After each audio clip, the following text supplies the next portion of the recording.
We thank you for joining us today and being part of this session, and we hope that everyone, depending on which stage of the application process you are in, will be able to benefit in one way or the other. So to start us off, I will ask Terry to open with a word of prayer. Then I will give the leaders of Kesid at least 1 minute each to introduce themselves. And then I will hand it over to Lynne Ombati, who will be moderating today's session. Thank you. Over to you, Terry. Thank you, Jimmy. My name is Teresa Ombewa. I serve as the administrative coordinator for Kesid, and we are happy for you guys to join us. And I'll just take this moment to open the session with a word of prayer. So let us pray. Mighty and everlasting Father, we thank you, not just for what you've done, but for who you are.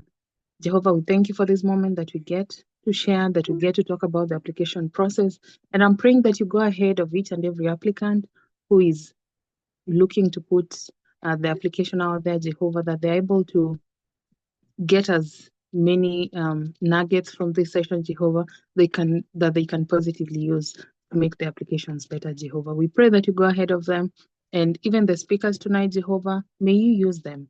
May you give them the words. May you give them the wisdom, even as they fill us in. Jehovah, we honor you and we welcome you even in this meeting, Jehovah. May you watch over us and may you be with us tonight. And may this session be fruitful, and everything that gets to be said here be in your honor. In Jesus' name I pray, trusting and believing.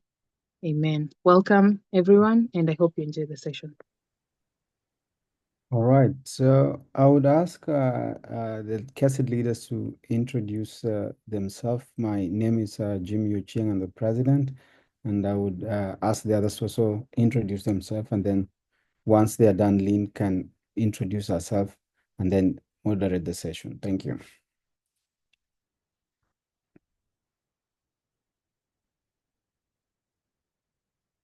Sheila.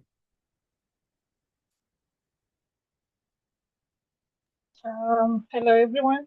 My name is Sheila Jerono. I am a Ph.D. candidate at North Carolina University, Department of Mechanical Engineering, and I'm one of the Kesid student leaders. Welcome everybody. It will be a very informative meeting. Thank you. John. Yes, good evening. My name is J.K. Njenga. I'm a doctoral student at Ball State University, studying music choral conducting. Thank you very much for joining us, and thank you for the moderator, for our president, and also for our speakers for today. And welcome to a very informative session. Thank you very much. Over to you, Lynne. Thank you, Jimmy. Hello, everyone. My name is Lynne Ombati. I am a second-year graduate student at Indiana University, Bloomington, studying arts administration. And for Kesid specifically, I'm the visual content manager. So anything optics related that you see in terms of marketing for Kesid. So thank you all for being here. Thank you, Jimmy, for the introduction. From wherever you're joining us, I know some of you have had to wake up early back home in Kenya. You know, it's around 4 a.m. Thank you for joining us nonetheless. So good evening, good morning, good afternoon from wherever you are. Thank you so much for being here. This is a continuation of our series. So we've been having a series going on, the do's, don'ts, and everything in between. So just the chronicles of the experiences we have as Kenyan students in the diaspora. And the last session we had, which was in October, covered topics around what to do next. After school, should you apply for another program? Should you look for work? And some of the key points that were talked about is that all of our experiences are very different and our paths will look different for all of us. We also talked about the value of networking and mentorship in the process to receive guidance and keeping your options open as far as is possible. So even as you transition between stages, having your plan A, your plan B, and just being diligent about it. So doing your due diligence. We discovered Google is your friend. I know it sounds cliche, but a lot of the research, sometimes we ask questions for things we can actually find out on our own. So due diligence was also really talked about. So that said, today's session is about graduate school applications, and it's application season in a lot of universities. The deadlines are approaching, so it felt like this would be a good time to talk about this. And the two speakers we have for today are very renowned professionals in their fields, and I will go ahead to introduce them, and I'll lead us straight into the session. So first we have Dr. Patrick Ochieng. He is the chair and associate professor of chemistry and biochemistry at Oakwood University. This is in Huntsville, Alabama, I believe, and he will be taking us through this session. We also have our very own Professor Jerono Rotich, our mother here. She wears very many hats. She will tell us more, but she is the CEO and founder of Kesid, and it's something she's very passionate about. And she's also very passionate about mentorship, as some of you would know. Here at Indiana University Bloomington, she is also the Associate Dean for Organizational Climate, Inclusion, and Belonging. It's a mouthful, so I'm using reference for that, but that is the capacity in which she serves here at IU. So with that, I'd like to lead us into the session itself, and we will have time for questions and answers. Professor Jerono and Dr. Ochieng will just give us a summary on the key points to be thinking about. I will give some questions, and then there'll be the opportunity for questions.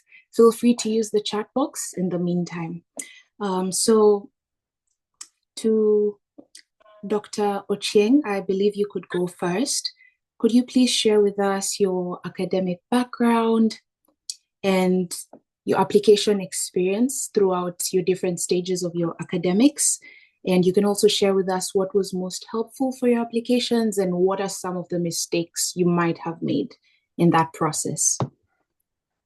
Okay, thank you so much, Lynn and Professor Jerono and all the office bearers for Kesid for organizing such a wonderful opportunity for not just for us, but also for aspiring students and just for our community, because this opportunity, in my opinion, I think it has never existed before. So I am very, very impressed by this community of scholars and people from Kenyans from around the world who are pushing this. And I want to say I'm proud to be part of this. So just like you've been told, my name is Patrick Ochieng.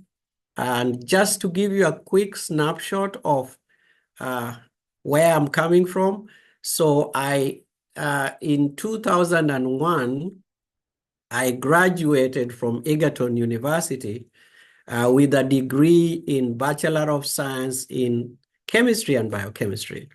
So after graduating from Egerton, I really did not know what I wanted to do. One thing I knew for sure is I wanted to make an impact. How, I did not know.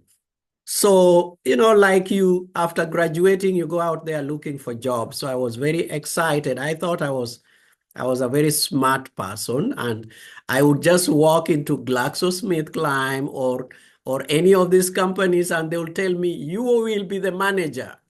Okay, I was extremely disappointed, because the reality even at that time is that, okay, it wasn't as easy to get a job. So I ended up doing an internship after graduating with a company called Crown Badger Paints. If you for those who are in Kenya, their logo is, if you like it, crown it. So I found myself there as just mixing paints, and I was asking myself, but I thought I was a biochemist. I knew I was going to get into all these big positions. What just happened?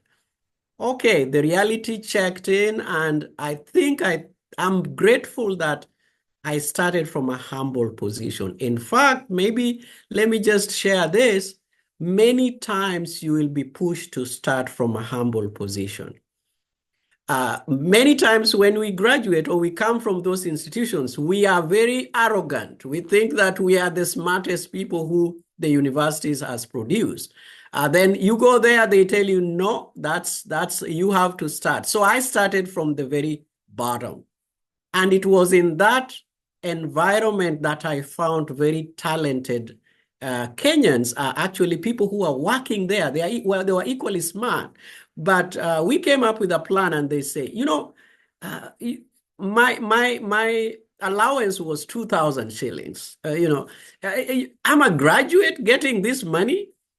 So we came up with a plan and said, okay, we are going to apply and see what the future has for us. So that's how we ended up applying. So I applied.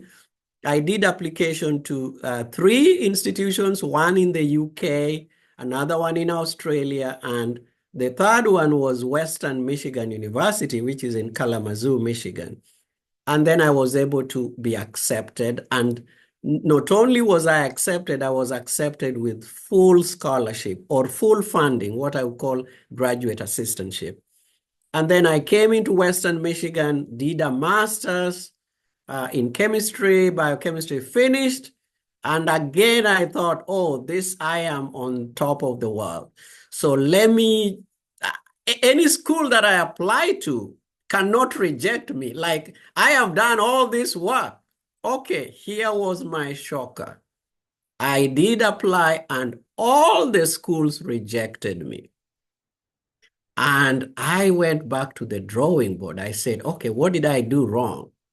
Okay, but then I learned from the process. Then, I took an OPT 1 year. Then the following year, I did apply. And then I got many acceptances. I ended up getting into Michigan State University, where I did 2 PhDs, one in biochemistry, molecular biology, another one in quantitative biology. Graduated after 8 years. Throughout the 8 years, I had full scholarship. I was just being paid to go to school. And then later I got a job in Huntsville, Alabama as an assistant professor. Where I have been for the last 10 years. So I rose through the ranks from assistant professor to associate professor, and then also became the chair of the department. So here I am looking back 20 years later. I can only say thank God. And it's been a lot of sacrifices, a lot of work, but I just want to encourage each and every one of you that everything is possible, okay?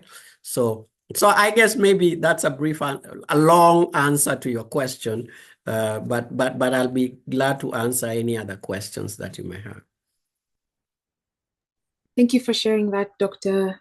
Ochieng. It's very interesting. A winding path, and you're here nonetheless. Thanks for sharing that. Yes. We'll definitely ask more questions about that. Over to you, Professor Jerono. All right. Good evening. How's everyone doing? All right. So I started back and went to school in Nairobi. And I went to KU, Kenyatta University. After I graduated from KU, I taught I was a teacher and a coach at Kenya Science, at Singora Girls. Those of you were all the runners are. So I was teaching and coaching at Singora Girls, where I was coaching track and field, team handball, basketball, all the good stuff. And then while I was there, one of the sisters of a one of our students, came to visit our sister who was a runner at Singora Girls. So she was one of my athletes. So that's when we connected. She was a professor at SUNY Brockport. Her name is Professor Rosti Thompson. I had no idea what America was all about. And the reason I'm sharing this is because that really inspired me. The fact that she reached out to me and gave me that opportunity has really inspired me to do what I'm doing for Kesid, because if it wasn't for her, I had no clue what the United States was. And I remember my friend, who is my village mate, a good friend of mine, he's a PS, Dr. Kipto, he's a PS for finance. So we grew up together, and I remember when we were at home, Chris will come over and say, hey, we're going to study for TOEFL. I'm like, Chris, what are you talking about? What is TOEFL? Where is it going to take me? So I didn't, he would bring us papers and say, I'm studying for TOEFL. We'll meet together and study. I'm like, Chris, I'm not going to the US. I don't think there's any pathway for me. But anyway, long story short, because he's still saying I'm the, so those are people who really inspired me to think about the US, to study, to do this TOEFL thing. But I had no clue how I was going to make it. So anyway, cut the story short, I was at Singora Girls, and this professor was very impressed with what I was doing with the students. So she approached me. She said, would you like to go to the US? I'm like, I never thought about it, but I don't know how to do that. So those days she gave me a paper application. And I kept it, and I went back to my friend, P.S. Kipto, and said, hey, where is the TOEFL papers? Bring those TOEFL now, I can study for it. So I studied. As I was preparing for that, I was transferred to be a lecturer at Kenya Science Teachers College. So I lectured at Kenya Science Teachers College, and in the process, that's when I got my acceptance to come to SUNY Brockport to do my master's. So that's how I ended up here. Went to SUNY Brockport, graduated, went to UNC Greensboro, graduated with my doctorate, and I taught at North Carolina A&T, North Carolina Central. I was in North Carolina for 25 years. But the key thing to my experience is you see there are people in my pathway who still continue to be my mentors. Professor Rotich Thompson, who is now a professor at Athens University in Georgia, and then my good friend P.S. Dr. Kipto, who was always very ambitious, and he made all of us. So I came to the U.S., and actually, as a result of that, if you look at my Elgeyo Marakwet, my village, I think we have the most Ph.D.s, I would say, in the entire county. We have the most people from my village, from my area, Kapkoi. We have P.S. Kipto. We have who have actually got their Ph.D.s. In fact, the women are leading with their Ph.D.s in my area. And we have the most number of students who have come as a result of myself. So every time I brought a student, I said, hey, don't leave anybody behind. Before the end of the year, I want you to facilitate somebody. So I can proudly say that we are so many of us from our area in the United States, in Canada, in Australia. And that's really what inspired me. Somebody extended their hand to me. Somebody opened an opportunity for me, which I had never dreamt about. And that is why we do what we do with Professor Ochieng. Is we didn't have those opportunities when we came here. So we're just here to support, to pay forward. My mission for doing this is to pay forward and to pay back. Thank you. Thank you so much, Professor Jerono. That's very inspiring, the power of being mentored and then passing it forward to others. Thank you so much for sharing that. Well, maybe just to have the basics out of the way, maybe one of you could talk to us about the general requirements in most grad school applications. I know you've mentioned something like TOEFL. Some people may not know what that is. So maybe just run us through a list of what the general application requirements are. We'll let Professor Ochieng. Prof, you had a presentation, right? Yeah, I do have something to share. So go ahead. I have all my notes. I'll be checking off what you've mentioned and what you've not. So that way. Okay, good. So let me quickly share. So Teresa and everyone, thank you for that question. I think this is a very important question. How I decided to approach this is, I guess I asked myself the question. The question that I asked myself is, what value can I add as a professor to this conversation? Because you see, one of the things that most of us are aware of is, if you want to go to graduate school, you just go and Google, and you get all the information is all out there. But I wanted to approach it from more of something that I wish I knew, right? It's to me, I am starting from the answer. Okay, so now the answer, then I'll go to the question. I am starting from the answer that many of us don't know, because if you know the answer, you know what to prepare. So the answer that many of the students don't have is, there's something that you as an individual can control. What you can control is how strong of an application you can put. What you cannot control is the acceptance rate or the competition or the people who are applying. You have no control over that. So at least you are better off starting to think of what you can control. And I thought I need to bring this as an insider, someone who is inside analyzing students' application. You know, one thing we learn to ask, or we never interrogate, is what's the rubric? After I have submitted the application, what are these people going to look for? And I think that is really an important part that most students don't really think about. Because if you know the rubric, then you're going to tailor-make your application just based on the rubric. So here's an example of a rubric that I got. Okay, so all of you can see this is holistic admission rubric. Actually, you can get it online. Guess what? From ETS, right? So that rubric is there. What many institutions, and actually I have one for Indiana University that I can also share with you just to see what are these people looking for. So when you are starting your application, you know that your applications is in tandem. Okay, so you can get this online. What's the basic criteria? Okay, you need letters of recommendation, you need GPA, you need personal statement, you need all these things. But did you know that these things are graded? There's a grade that is allocated for this, and they are looking, for example, this is an example. This is a total of 25. So now let's look at research, letters of recommendation, work experience. What are they really looking at? Okay, so now let's try to expand this even further, right? Okay, so now, so when they say research, 5 points, what can you do to really get those 5 points? Because it's either you're going to get 0 in that category or something in between, or 5. So if you look at research here, they're saying if you have at least 3-year research and 1 year of some internship, okay, at least 1 year of undergraduate research and internship, you get 3 points. If you have 1 year of undergraduate research alone, you get 2 points. If you have less than 1 year, you get 0 point. So you can start to see that you are going through the process and you have no research experience. You are fighting the headwinds, okay?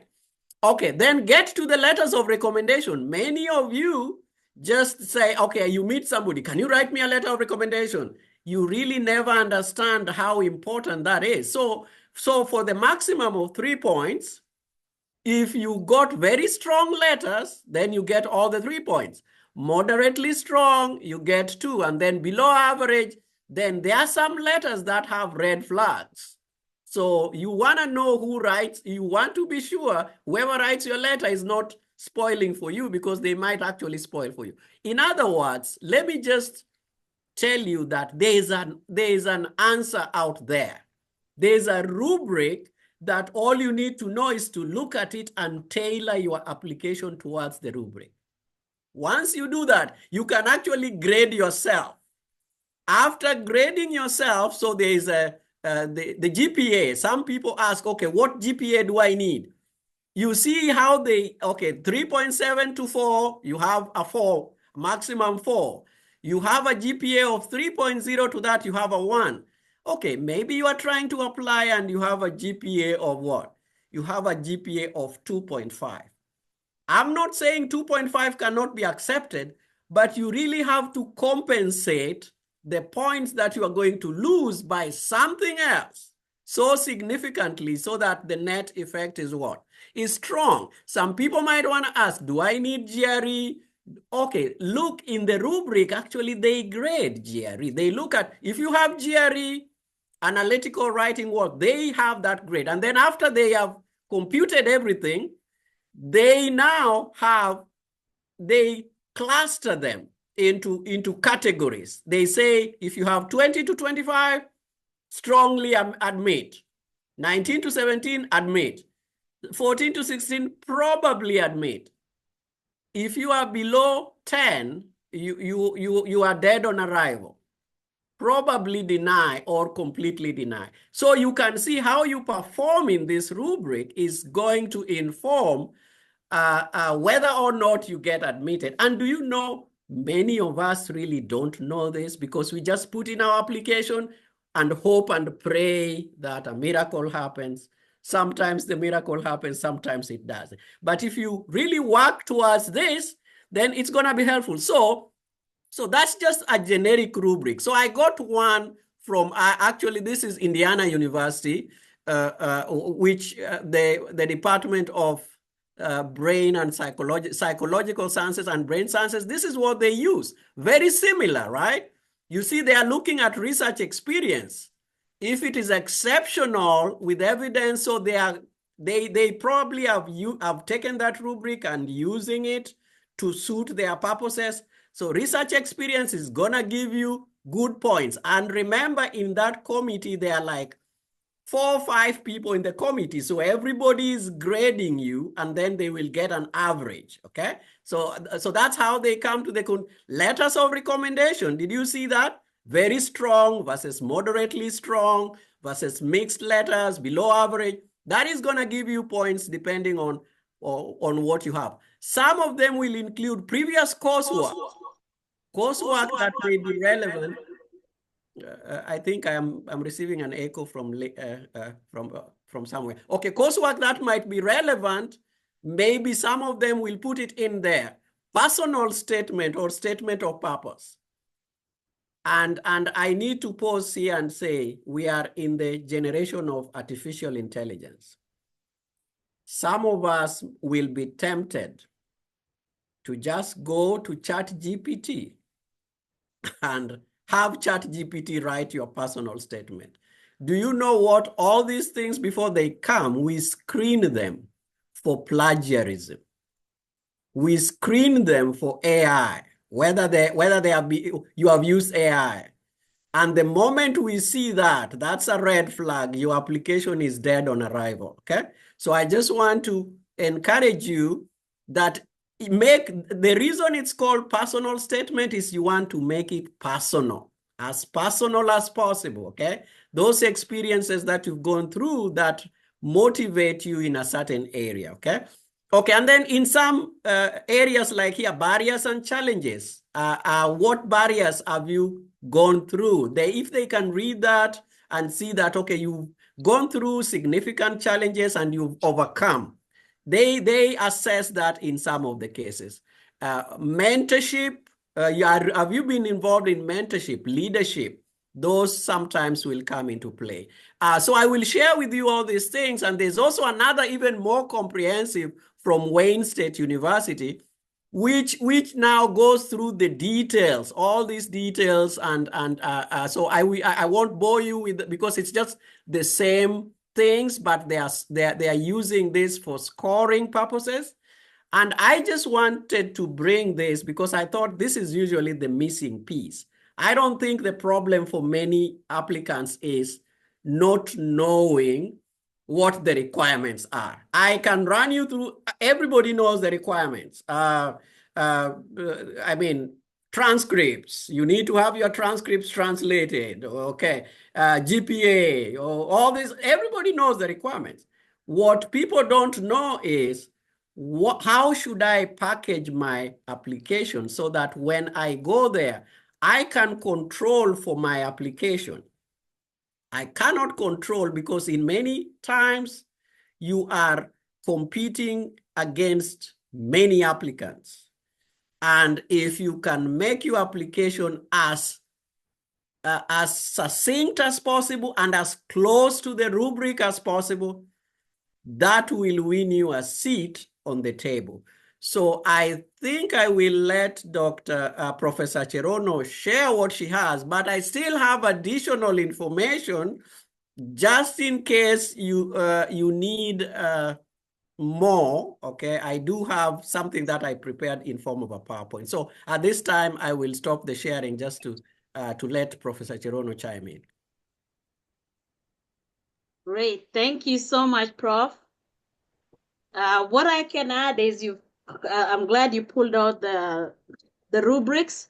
So one of the things that, like you said, is to summarize is clarify your goals.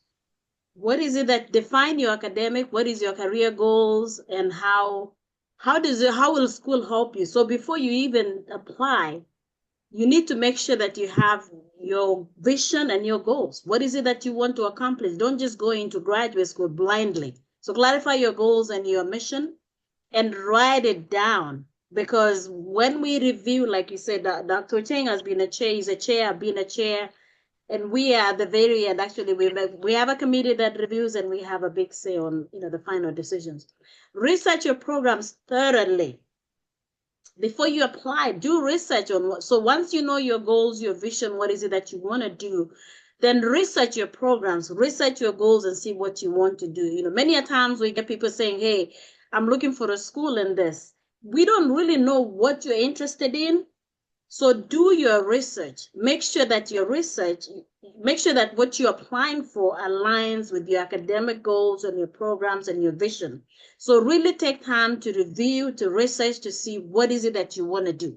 Number 3 is reach out to faculty. Once you've identified the institution, you really like Indiana, you really like where, you like North Carolina A&T, reach out. Now you know exactly. Reach out for that department. You know professors who are dealing in engineering and mechanical engineering and very specific topics. So reach out to them and say, hey, I'm so and so. I'm interested in this. I'm in the process of applying for this. And then reach out to current students. Like, that's why Kesid is here, so we can share opportunities. I like the fact that you come in and ask questions. So ask current students. You know, we've grown very we continue to grow in numbers in Indiana University because of the networking that we have. People keep asking, hey, what were you doing there? What are some suggestions? So reach out to faculty, reach out to that institution that you've identified, and then reach out to current students. And you can even ask professors, hey, I'm from Kenya. Do you have any students who are in your program that can help me, guide me through the process, or just develop some relationship? They will give you that information. A strong personal statement. I cannot overemphasize that. Your personal statement must be strong. Again, clearly articulate your vision, your goals. Why is it that you want? Why are you the best candidate? You are your own ambassador. Nobody will ever advocate for you like yourself. So if there's anything that you can take away today, you are your own ambassador. How you market yourself, how you set your vision. So do a very strong personal statement, review it, look at it, make sure it clearly articulates your experiences, why you want to do this, and then get, like Dr. Ochieng said, get recommendation letters. Don't just ask anybody. Make sure you're choosing people who know you well, people who can speak for you, people who can speak about your skills, your work ethics, your professional potential, and even people who can give examples, because you don't want people to write general statements. I get a lot of requests from students asking me to write recommendations. Some people have bluntly said, no, I can't. I have nothing to say about you. So make sure you get people who know you very well, get strong recommendation letters. Highlight your relevant experiences. When you're doing that statement of purpose, highlight your relevant experiences, things that would really make you good. And make sure when you highlight your experiences, you're linking them to the program that you're applying for. Prepare for any required exams, be it GRE, GMAT, or any standardized exam. Make sure you prepare and you do well, because most of those, they're used as eliminations, especially when it comes to funding. So when it comes to funding, they may use, they look at different things, but they look at that. Polish your CV or your resume. You all know the difference between a CV and a resume, right? CV is mostly used for graduate applications. It's very detailed. It details all your experiences, all your expertise, things that you've done. So make sure you should be updating your CV every month. You should really get into the habit of updating your CV, updating your LinkedIn. LinkedIn is professional. Update your LinkedIn, update your CV, because people go there and look at that.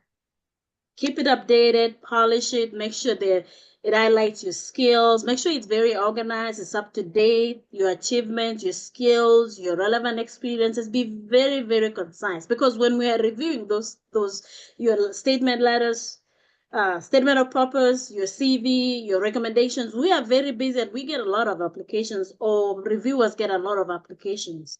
Make sure you're demonstrating that you are a good fit, that you are a good fit for the program you're applying it. Demonstrate through your application, your statement, that you're very passionate. People want to see a good fit. People want to see somebody who is very passionate, who will bring in value, who will add some value to the program. So then we're not just out to fill spaces, but we want somebody who can put in value. be very organized. One of the things I was talking with our graduate director yesterday, and I said, what are some of the major mistakes that students make? She said, people are not very organized. They wait until the last minute. So be very organized. Start doing your schedule. Track your program applications. Make sure you're meeting the deadlines, paying your fees on time. Submit your materials early. I would submit it early so that if there are any mistakes that you make, then they'll always give you feedback to say, hey, we've received the application, but we're missing this and this. So be super organized, meet all the deadlines, make sure you put in everything that is required. I always go above and beyond to provide extra material. Anything that I have, resume, newspaper articles, publications, videos, anything. You remember, you are your own advocate. You are your own ambassador. No one will advocate for you more than your parents or your mother, but so be your own advocate. Make sure you proofread everything that you're submitting. Have somebody else read your stuff before you submit.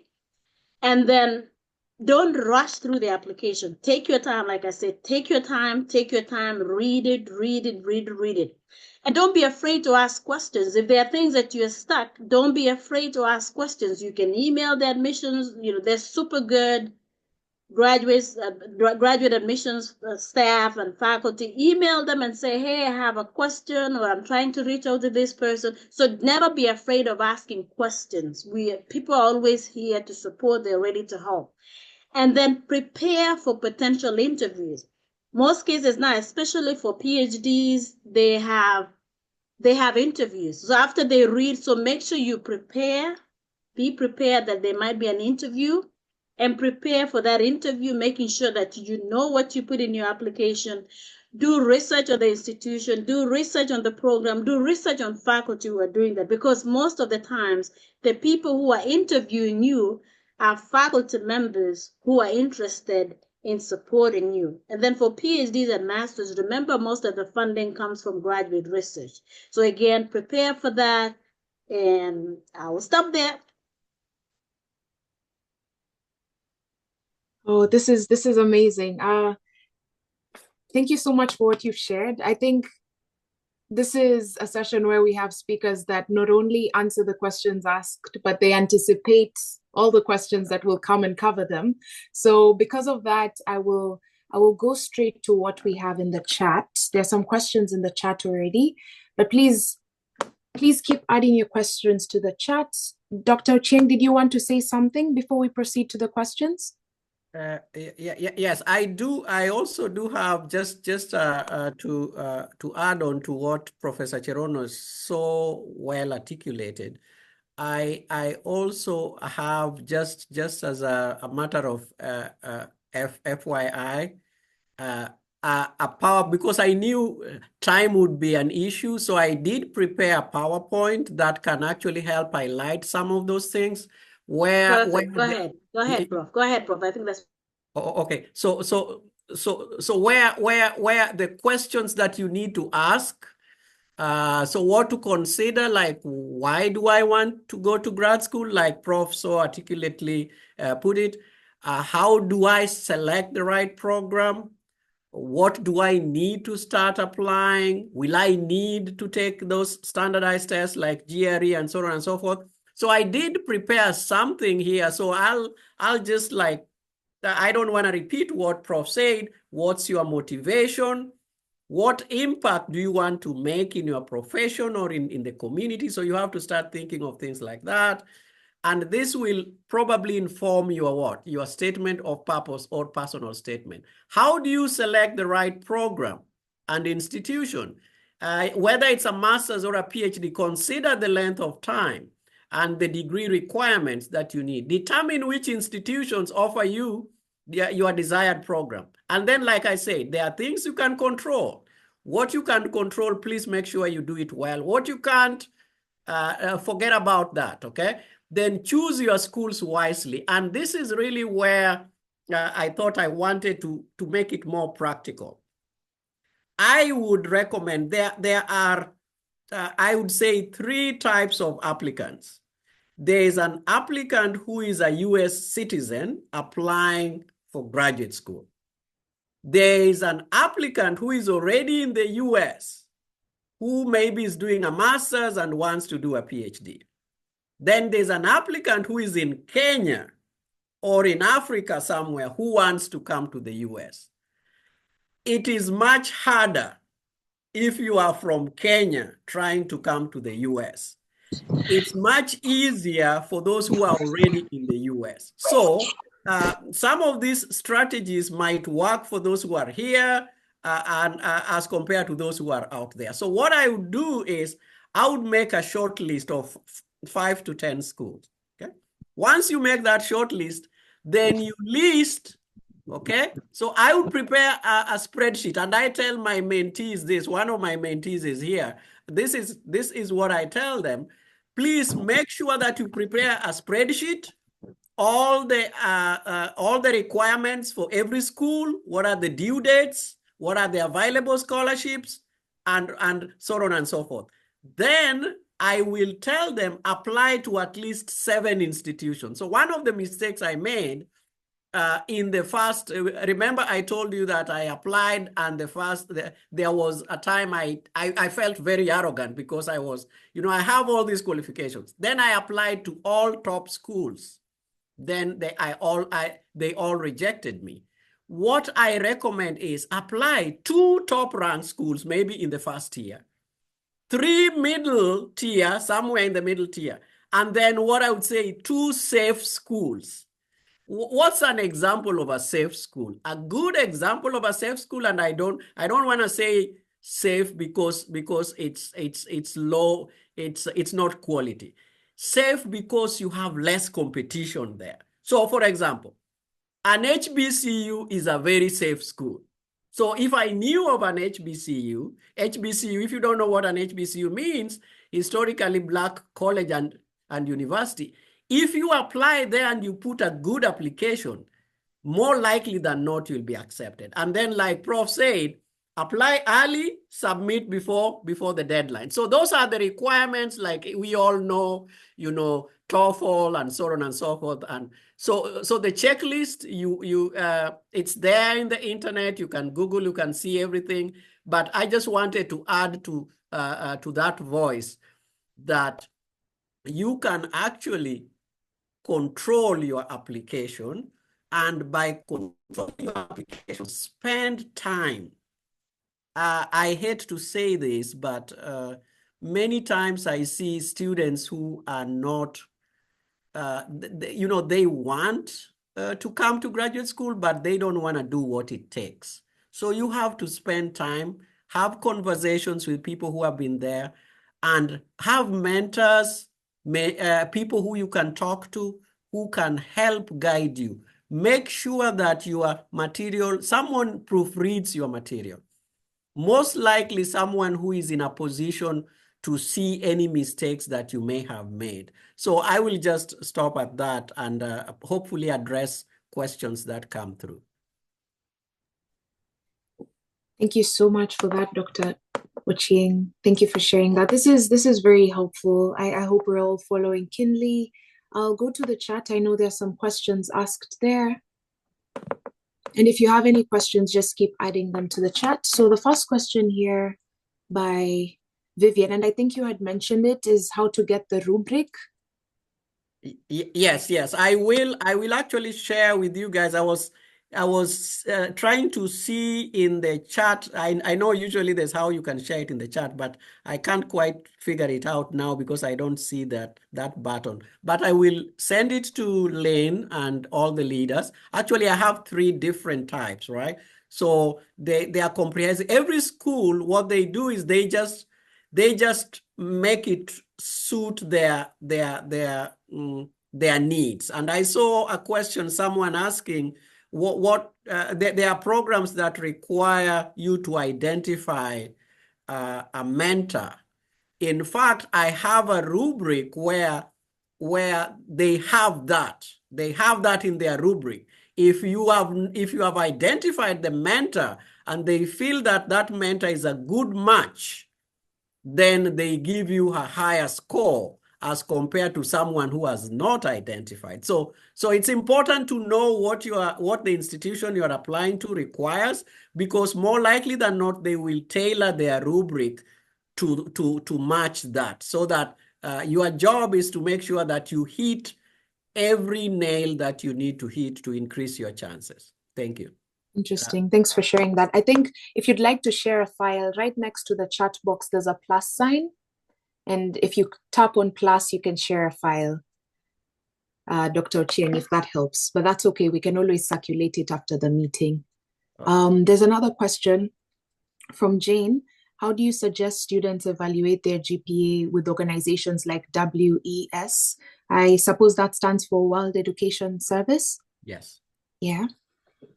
Yeah, what I can speak to that is, like we said from the beginning, follow the instructions from the institution. They will give you that link.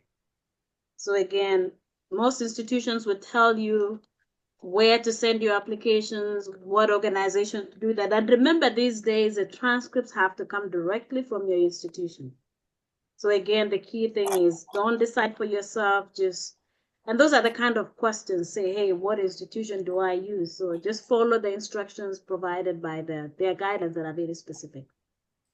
Yeah, and to add on to what Prof said, you know, we were taught in our generation in Kenya, we were told it's a terrible advice that we were given, that don't follow up, don't ask any questions, don't follow up, don't send any emails, because it will be seen like you are trying to canvass.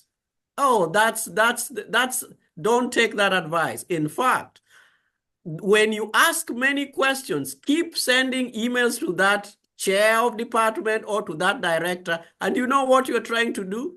You are trying to stand out. You are trying to make them know who you are. And when people know who you are, that's part of the strategy. When they know who you are, then when they sit at the table, they'll be like, I usually have a conversation with this person. They are very strong. They articulate their sentences well. They will actually vouch for you in that committee. So don't shy away from engaging with any of these guys. Whether it's the chair of the department, just send them an email and ask, and more likely than not, you'll get an answer. I did that when I was applying for PhD. I didn't do it as a master's student because I was coming from Kenya, but because once I came here, I learned the tricks. I engaged, and I believe it is part of that engagement is actually what won me an interview for the position. Thanks for sharing. It makes a big difference. I remember even when I was applying for my job.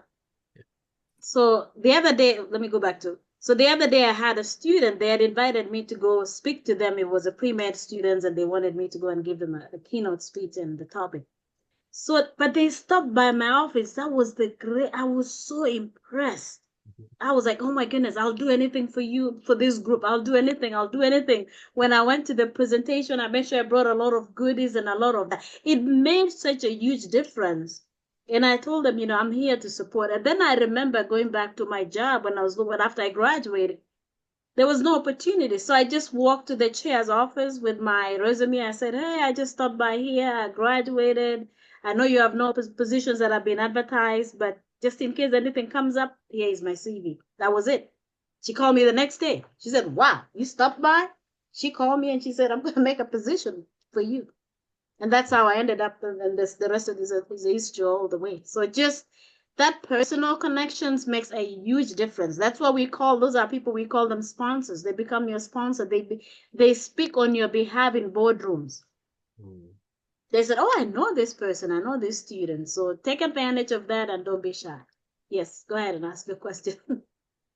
Thanks for sharing that. I think as Kenyans, we are not used to sharing our bragging points. And American culture, especially, I've seen is very different. So let's bust those myths. And it can be uncomfortable, I will say, but it pays great dividends. So be encouraged.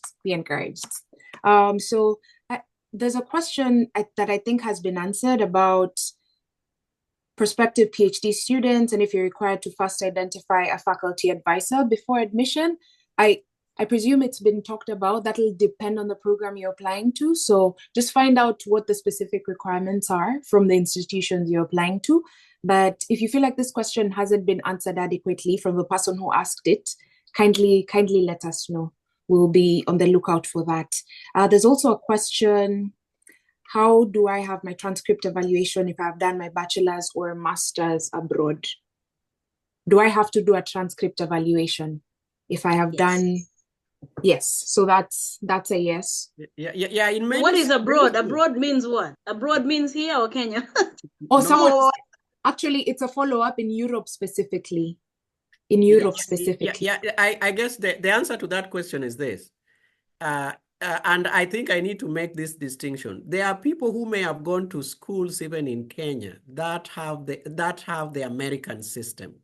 That, for example, USIU or Baraton. I know they put their grades in GPA format. Those students usually don't have a problem, because what Americans want to see is, what is this GPA? What does it translate to? Irrespective of where you studied, if your grades are not represented in a GPA format, that is foreign to us, okay? Like when, okay, I am now putting myself in the shoes of the American who is evaluating it, right? I don't know what second class upper division means. You have to convert it to me in a language that I understand. So that's the reason why they require, irrespective of where it is, as long as it's not saying, it's not giving it in GPA format, please go ahead and make sure that you have it converted. WES is a very credible organization, does it. In fact, I have referred many students to it. But again, as we say, many times even WES will want that they get those transcripts directly from your school, okay? So you just want to make sure that you go through the right process, okay? Good. Thank you. Thank you for that. There's a question about funding, and I think the broader question could be, even as you apply, how can you increase the chances for funding for your program? And how do you access funding, graduate assistantships? So anything with regard to funding for your program, how do you go about that? Professor Rotich? Okay, so the first thing is, like we said, is you want to apply early and meet deadlines, because when they have the applications, they normally consider those early applications because it's a sign of your commitment. So most of those is first come, first serve. So applying early, meeting the deadlines, making sure that your application meets all the requirements. And then in your application, make sure you also demonstrate a very strong academic and research background. So again, it goes back to say a very solid application will do it. Early, make sure your application is really highlighting your accomplishments, your research, your potentials, and the fact that you can link it to some of the professors. Like I said, most of our professors are funding and they're always looking for graduate students, they're looking for postdoc. So those are people who are looking for that. So align it to one or two professors that can really buy into your work. Apply for multiple funding sources. Don't just rely on one. So apply for graduate assistantship. Look at programs like our Office of Diversity and Inclusion. So look at different options. And those are some questions. Say I've applied. You can email your contacts and say, hey, I've applied for graduate assistantship. Do you have any suggestions of other programs that I can apply to? So apply to multiple funding sources within the school, things like NSF, Fulbright, other professional organizations that support graduate students. We share a lot of those things on Kesid forums. So take advantage of those and apply before and even after you get into the program. Seek assistantships. Make sure you're very clear in that I'm looking for an assistantship or a work study options. There are work study options that could be offered. So asking those questions, network and seek faculty support. I cannot overemphasize that. Network and seek out to them as soon as you're admitted or when you're in the process. That should never stop. As you're preparing to apply, after you've been accepted, as you're preparing to get into the program, and even while you're into the program, you can continue doing that. And then you can also write, somebody says, a strong statement of purpose and funding proposal. Make sure you include that in your application. Leverage fellowships and specific demographic fields. There's a lot of fellowship for different, Melinda Gates, different organizations. So the key thing what we are saying here is do your research. There's so many there are organizations out there that would fund. I think the other day we shared something about the Obama Foundation. There are people actually sharing testaments to say that they've come in. It's a full scholarship. You either go to Chicago, you go to Yale. So there are several of those application programs that we share. We share them very freely. Leverage those and apply for those at the same time. Do not wait. Apply for those at the same time, concurrently when you're applying for that. It's also very critical that you showcase your leadership, your community engagement, your extracurricular activities. You want to show that you are an all-rounded person when you apply. So don't just sit and say, oh, I have this 4.0 GPA, but showcase, again, you are your own ambassador. Market yourself real good, showcasing your accomplishments, your capabilities, your abilities, your potential across the board in research, in teaching, community engagement, in leadership, community participation, things like that. What the students are doing here, it goes a long way. It really looks really good on your resume that you are a leader for an organization. And then research online databases and resources. And you can actually, like Dr. Ochieng says, you can actually keep a table. You can create an organized table of your funding calendar, when they are due, organizations that fund, and you have nothing to lose by reaching out to them. Say, hey, I'm so and so, I'm applying for this NSF. So reach out to them and ask as much as you can. Okay, Yes. Yes, and on top of that, those great points, some programs like, and I know this because especially the area that I am in, some programs like chemistry, biochemistry, biology, some programs, they only accept you if they will fund you. And that means that for those programs, it's much competitive. So that's why I was going through the rubric, so that if you can get the most out of those points, if you happen to fall into the strongly admit, you can be guaranteed that you will get funding. Okay, so again, when it gets to funding, they also start to look at the what, at how good is your application.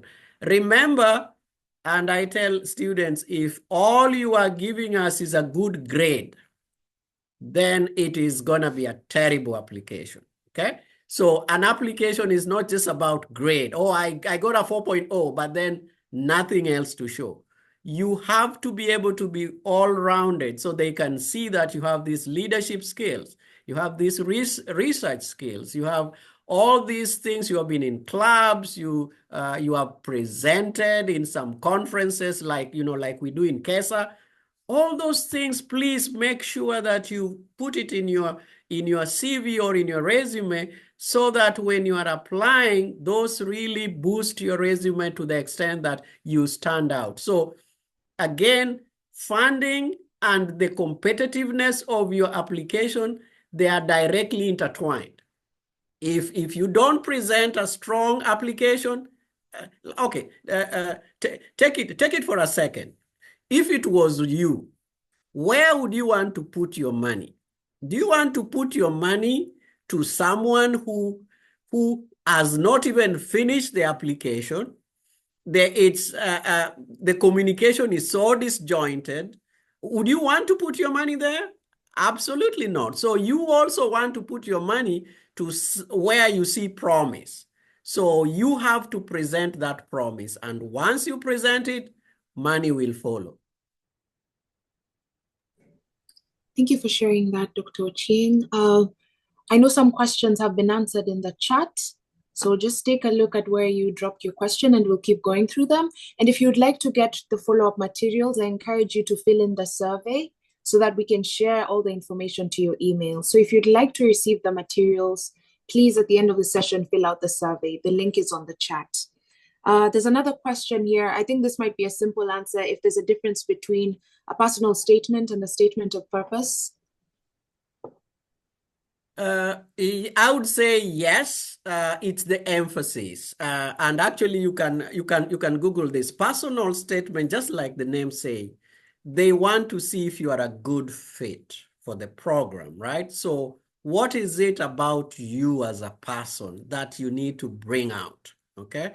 You need to bring out how you have overcome those challenges, how you have, things that have motivated you over the years, things that have inspired you. So you are weaving your personal story into how you can be a good fit into the program, whereas a statement of purpose really focuses more on the program versus you as a person, right? So it's just different ways of bringing the information that I can use to assess whether you are a good fit for the program. Professor Jerono might have additional things. No, that's okay. So it depends if they ask for that. Like I said, the statement of purpose is used for graduate students. They're really focusing on your academic goals and your plan. But if they ask you for a statement of purpose, Personal statement. Personal statement, then that means they want more details. So share more details, include personal narratives, use examples to showcase why you're a good fit for that. Mm. So if they ask for that, but for me, in my case, I'm like, just put as much as you can. I'd rather put all of them there. And especially now that, remember before, like when students used to do a diversity statement, that those things are not required. Or even when you apply for jobs, you can actually weave into your statement. Nobody will tell you that you can't put in. So if you really want to, give a statement, for example, growing up in Kenya like that. So you're giving more details in that. And the more you include, the better. Yes. And how you are bringing us shaped you into what you want to.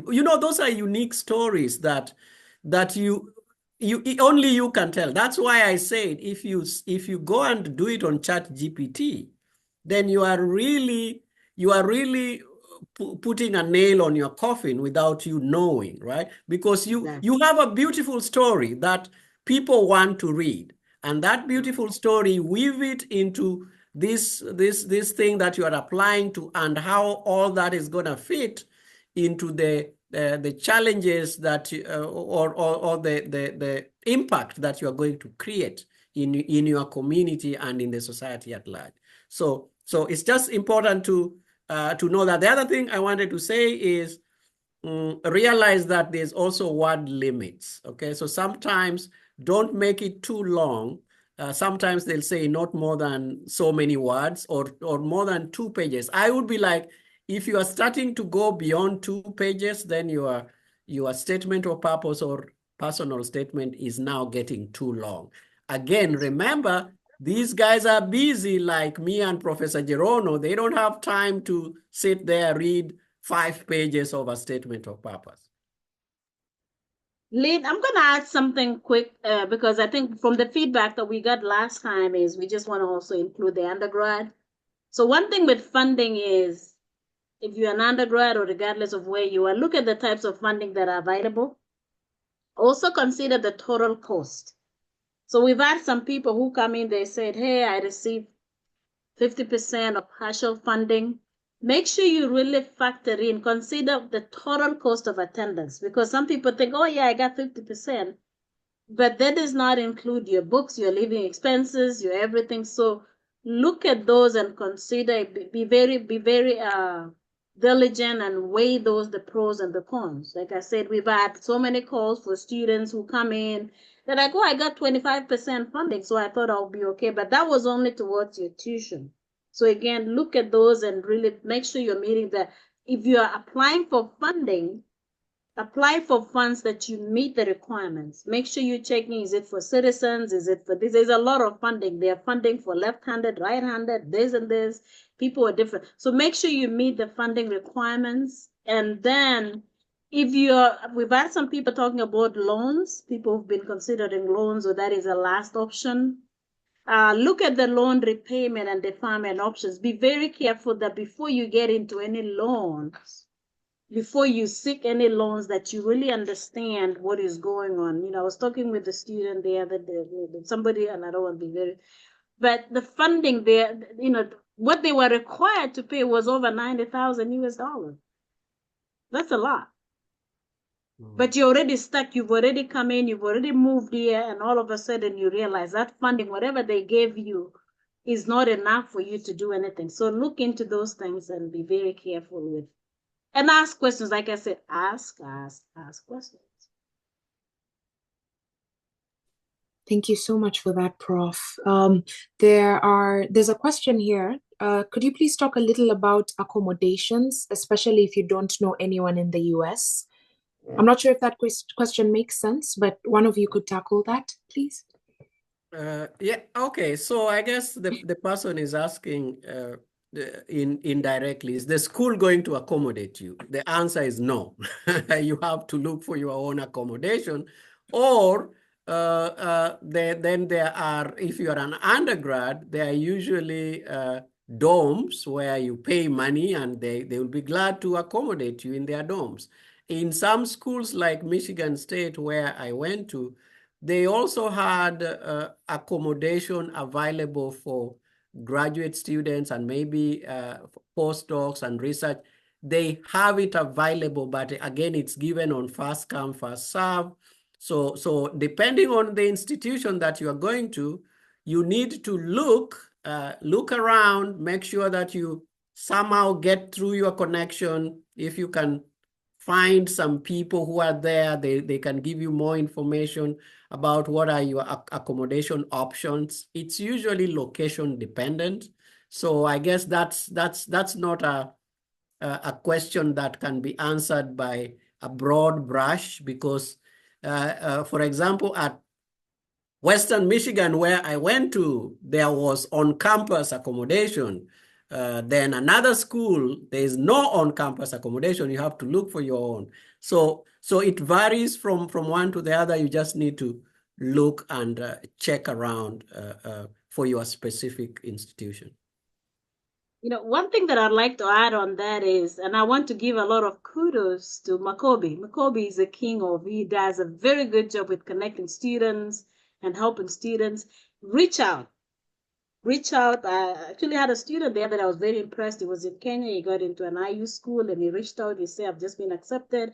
I'll be coming to Indiana in January. So we added him to all the groups. So as soon as you find out that you've been accepted, even call the embassy, reach out to people. You know, the beauty with Kenyans is we are so connected that there are Kenyans in every place.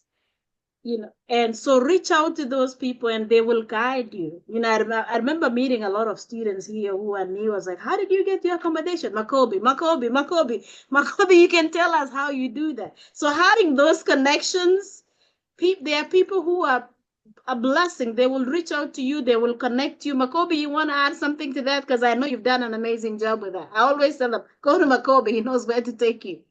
Sylvester, are you there? Yes, Okay, I'm here. I don't know. I think yeah, go ahead. I think it's just the power of networking, as you said, and just being present in different spaces. Like for instance, the African Studies program, the Neil Marshall Black Culture Center events, and then you hear things. And then sometimes I think you posted something on the WhatsApp chats on like, hey, if you want to do something, if something is less than 5 minutes, do it then, don't wait. So sometimes I can make a note or just send it like, hey, there's this opportunity, and people apply. And somehow you find, even myself, I find opportunities through that, because people do mention, hey, Makobi, I also saw this other thing. And I'm like, wow, yeah, thank you. I also benefit. And I think it's also in the saying that if you light another candle, yours will dim. So you have many people coming together, and tuendelee kuinuana. Yeah. Thanks for sharing. Thank you, and keep up with the good work. Yeah, tumesaidika sana, myself included, through Makobi. Yeah, thank you so much. There's one more question in the chat. If you still have questions, feel free to raise your hand and we can have you unmuted, or type it out in the chat. If you have a master's degree in the US, do you have to evaluate your bachelor's degree from Kenya? So that's the question. Yeah, I would say yes, because you see, most of the graduate schools accept that there are certain requirements that they need from your bachelor's degree, right? So a lot of the times, by the way, in many instances, a master's is more like a transition, right? Transition that you're making between a bachelor's to a PhD. So a lot of the core courses that they need, usually most of the time you did them in your bachelor's. But if most of those core courses you did them in your master's, they might waive that for you, okay? But if they feel like the core courses are still what you did in your bachelor's, they want to know what that means, and it might be important. So I guess this is where you engage with the institution, okay? So just ask the institution, okay, here's my master's, like in our time, when I went to the West thing was not big. Most of the time we could just present our transcripts and they would allow it. But over time, things have changed. So I just want you to ask, just make an ask. Will I need to do this? And then depending on how they answer it, sometimes they are willing to waive certain things if they see that you already have a degree in the US.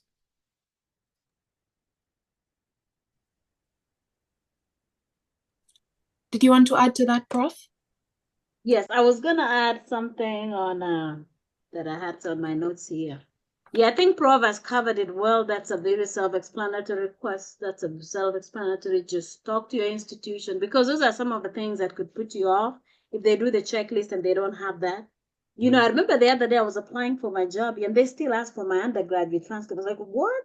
Yes. So they still ask for those things, and so I saved my transcript from West, because they keep asking and I just don't get it, but it's what it is.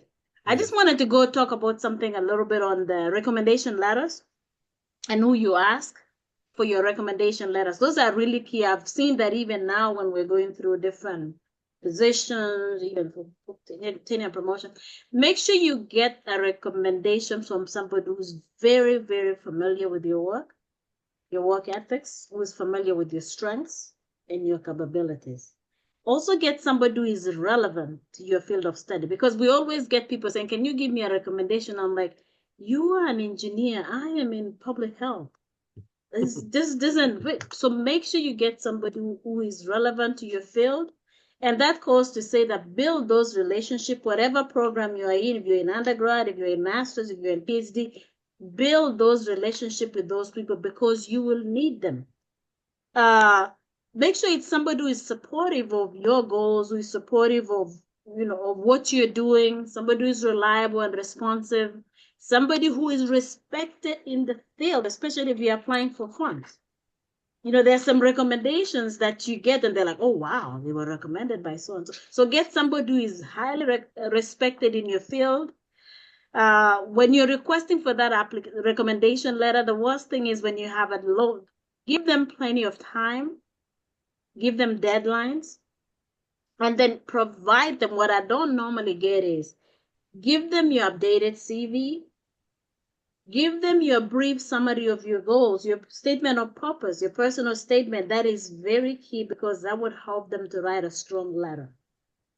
And then highlight the things that, I've had people say recommendation. I'm like, can you just highlight the key areas that you want me to focus on? Because I don't know, we're very busy. So highlight those specific qualities that you want that letter to address. And if you're getting different letters, you can actually have different people say, can you focus on this? And then the other person focuses on that, so that everybody's highlighting all the different skills. So if I'm asking Patrick, I'm like, Patrick, can you focus your recommendation on this? Makobi, can you focus on this? So that you're getting an all-rounded program, and then give them the specific program that you're applying, the details, the requirements. Because when I do that, I look at it, I'm like, oh, this is a very competitive program. So therefore, let me make sure I do a good letter, and then always offer to say, hey, I'm available to meet if you have time. This is my email, this is my text, this is my chat. If you have any questions, I can sit down have a conversation with you. And then when you're done, please send a thank you letter. For some people, they don't even, it's like, so let them know that, you know what, thank you for your recommendation letter. I got into the school. I really appreciate. Because some people just forget, they run away, and then you go back to them 10 years later when you need another recommendation letter. So build those relationships, build those networks, because it will take you a long way. I think Prof has really nailed what this is really. I'm really passionate about this because I see how our students take it for granted. You know, when they want a letter, like they meet you somewhere. Oh, by the way, can you write me a letter? And you're like, are you serious? Are you taking this? You are not taking this seriously. Okay, I'll just show. I get requests from at least 20 to 30 students every year wanting me to write their recommendation. This is what they'll do. This is how I know a student is serious. A student first is going to write an introductory email just requesting to want to meet with me because this is their intent. So they call it letter of intent. So they send you a letter of intent, and then they ask if you would be willing to do it and if you would be willing to meet with them.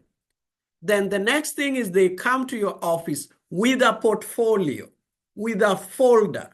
That folder is so organized that it outlines the transcript is in there, their statement of purpose is in there, every little thing that you need is in there, and they come written on your name so carefully and put in there. Then they will write notes saying this is the reminder in terms of the dates.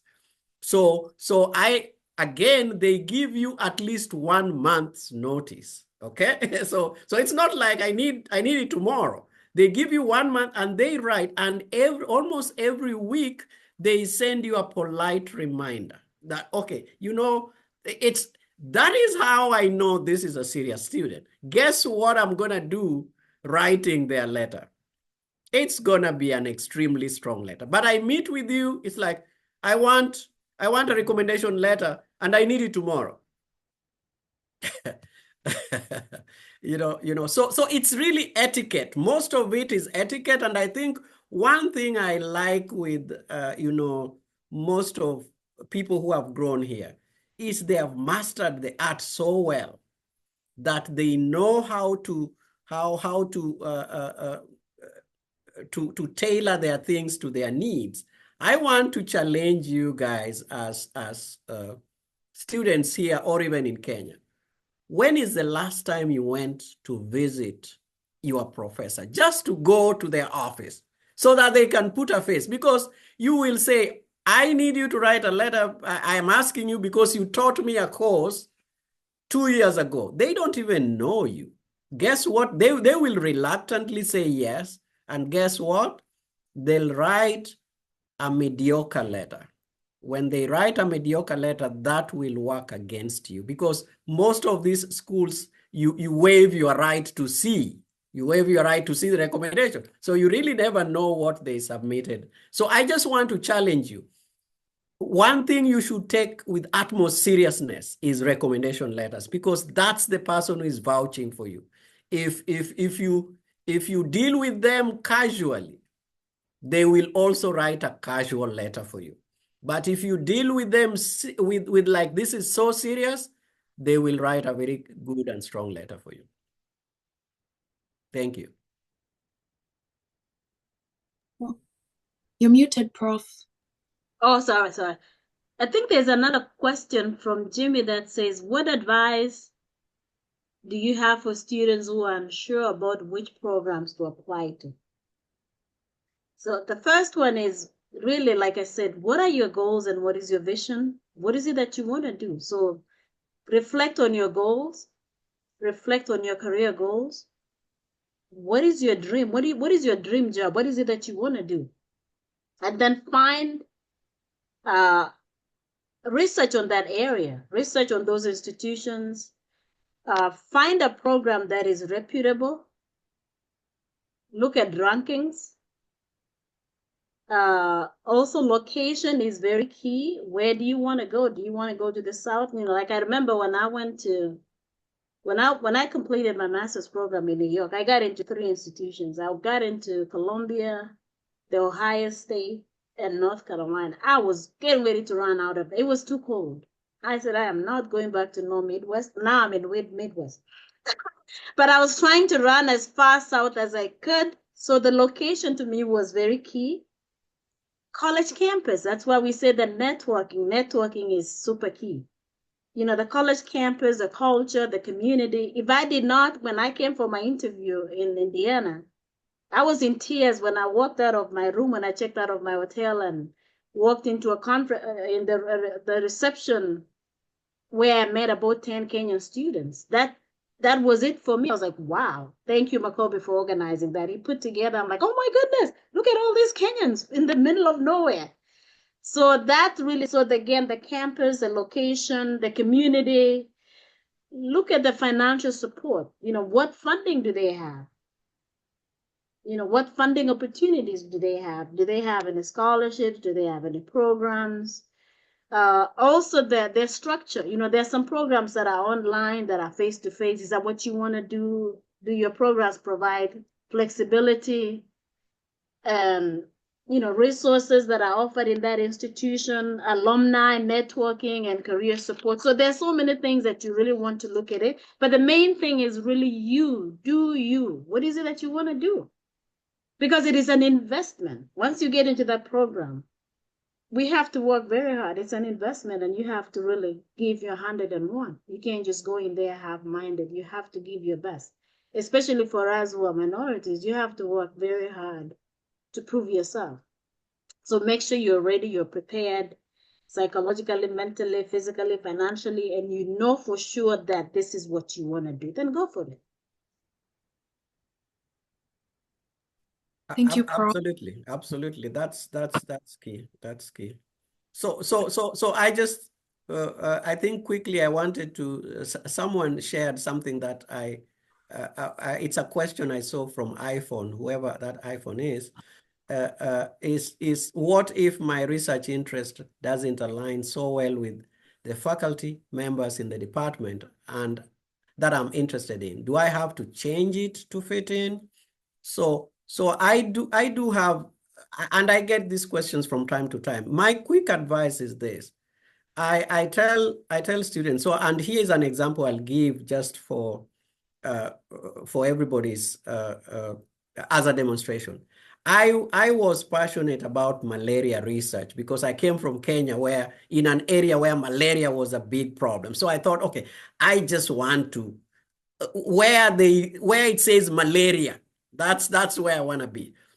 Here's the irony. Graduate school, if it's the right department, okay, which department is relevant with malaria? It's either malaria can be studied whether you are in biology, biochemistry, chemistry, any of these, even public health. Okay, any of these areas can study malaria. The question that you always have to ask yourself is, which techniques do I need to learn? If you can answer that question, you can go to Michigan State and do something in plant biology, and you will still get the set of techniques that you can live there with and still go apply them into a malaria research, maybe for your postdoc or something. So I always tell people, first, get a seat at the table. Get to sit at the table. Once you are at the table, then you gain the skills that you need. Then you can now have those, you can now transfer those skills to anywhere you want. Okay, and I'll give you an example. The skills I learned as a biochemistry PhD, I can do my research in cancer. I can do my research in malaria. I can do my research in anything I want to do because those same skills are transferable. So I advise students not to hang on to a particular thing. Just know that as a doctoral student or as a master's student, you are going to learn skills. Try to learn as many skills as possible, and those skills will help transfer wherever research you want to do. Thank you. Yeah, I'm going to add something to that, and that is very true, Dr. But first of all, like what we've been sharing here is, how did you even end up there? Because what we're sharing with you is research. Look at their university websites, look at their programs, reach out to faculty, attend open house sessions, attend forums online, connect with students, look at publications and faculty achievements within that area, look at the data. So before you get yourself in a situation like that, do your due diligence. If you're already there, it is okay. But then we're doing this session because we want to avoid situations like that where you just accept an admission because you want to go into the PhD program or you want to go into a master's program. So again, if you go back on research, there's all this information is websites. You can look at their websites. You can look at what they're publishing. Like you said, malaria. Click malaria and see who is doing malaria in all those areas before you make such a big decision. Like I said, it is a commitment once you accept, and it's hard. It can be a little difficult to switch from program to program. Thank you.